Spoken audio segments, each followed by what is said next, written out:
Hello बच्चों। चलिए प्रश्न को समझते हैं। यदि किसी द्रव व ठोस के बीच स्पर्श कोण 90 डिग्री से कम हो तो क्या वह द्रव ठोस को भिगोएगा? इसका उस ठोस से बनी केश नली में पृष्ठ कैसा होगा? क्या वह केश नली में चढ़ेगा? हमें बताना है कि यदि 90 डिग्री से कम स्पर्श कोण होता है तो क्या वह ठोस द्रव को भिगोता है। मुख्य अवधारणा हम देख सकते हैं कि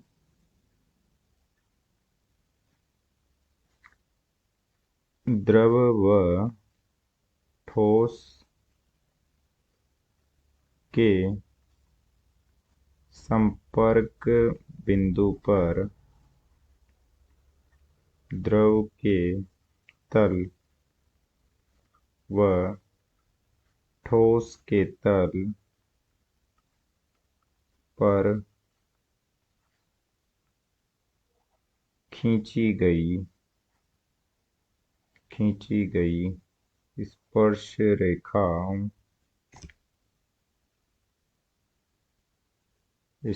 रेखाओं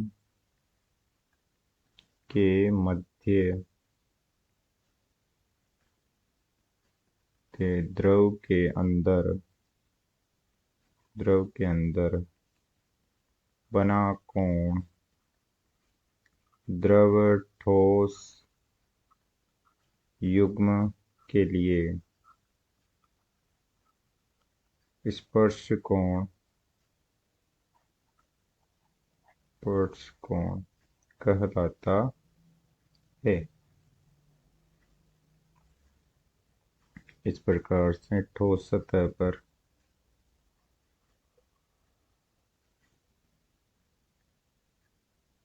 द्रव की बूंद इस प्रकार से हो या इस प्रकार से हो तो हम देख सकते हैं कि इनके संपर्क बिंदु पर द्रव की सतह पर तथा ठोस की सतह पर खींची गई स्पर्श रेखाओं के मध्य द्रव के अंदर बना कोण स्पर्श कोण कहलाता है, जो कि इस स्थिति में 90 डिग्री से ज़्यादा है तथा इस स्थिति में स्पर्श कोण 90 डिग्री से कम है। जब स्पर्श कोण 90 डिग्री से ज़्यादा है तो उस पदार्थ के अणुओं के मध्य का संसर्जक बल अधिक होता है तथा वह एक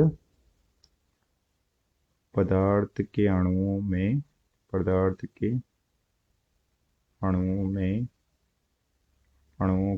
का संसर्जक बल ज़्यादा होता है। इसलिए वह सतह से कम संपर्क करता है तथा उसके लिए स्पर्श कोण का मान 90 डिग्री से ज़्यादा होता है।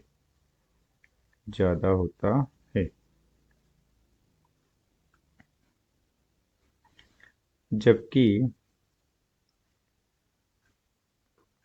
पदार्थ के अणुओं का संसर्जक बल से ज़्यादा आसंजक बल होता है।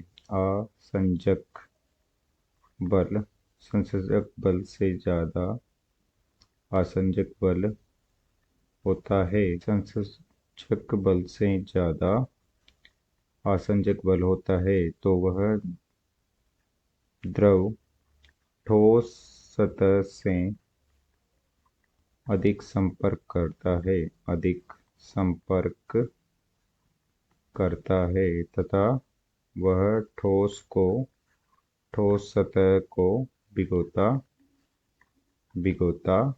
है। संसर्जक बल है समान अणुओं के मध्य, समान अणुओं के मध्य, अणुओं के मध्य बल, मध्य बल अर्थात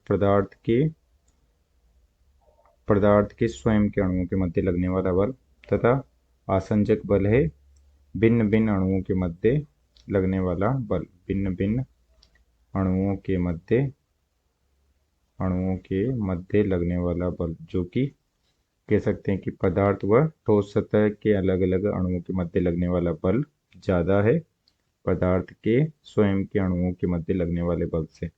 इस स्थिति में स्पर्श कोण 90 डिग्री से कम होता है तथा वह द्रव को भिगोता है, तथा जब हम इसे किसी केश नली में भरते हैं तो उनके लिए इस प्रकार से स्पर्श कोणों का निर्माण होता है। इस प्रकार से 3 केश नलिकाओं का निर्माण किया गया है तथा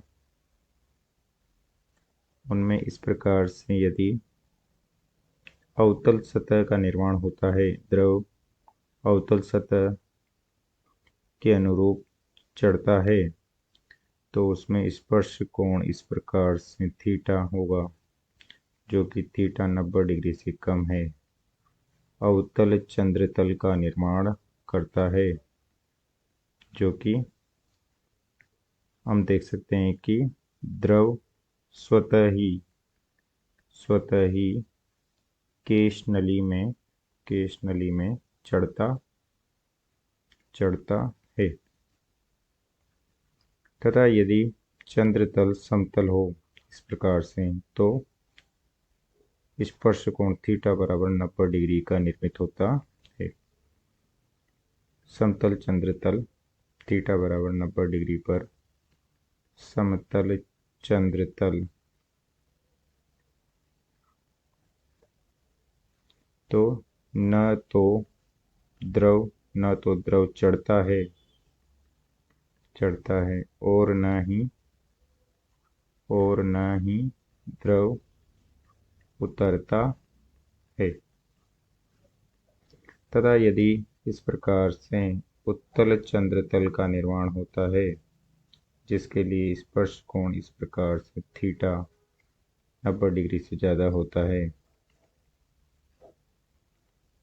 इस प्रकार से उत्तल चंद्रतल का निर्माण होता है जिसके लिए थीटा 90 डिग्री से ज़्यादा होता है, उत्तल चंद्रतल, तो उसके लिए द्रव केश नली में नीचे उतर जाता है। अतः दिए गए प्रश्न को हमने स्पष्ट कर दिया है। आशा करते हैं आपको समझ में आया होगा। धन्यवाद।